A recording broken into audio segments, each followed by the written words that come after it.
ขนส่งโดยสารสองศาสตร์ผมเอาเสียวสารร่วมโครงการรถไฟลาวจีนสายทางลอดไฟเปรียบเหมือนสายใยเสื่อมสองแผ่นดิน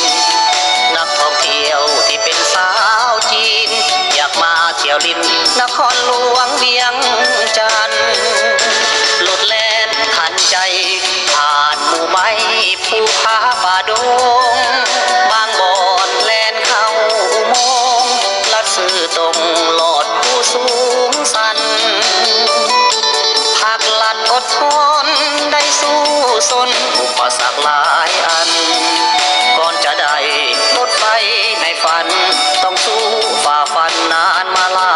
ยปีปักกิ่งเวียงจันทร์ช่วยเหลือกันด้านพัฒนาสองสาสองพวงประสา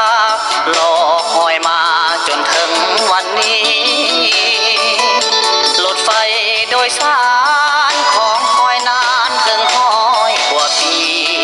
สองชาติภูมิใจรถไฟสายนี้แล่นความไม่สู้ทราบซึ้งหรือไทยขอขอบใจภาครัฐนำพานำเอารถไฟไฟฟ้าสู่ประสา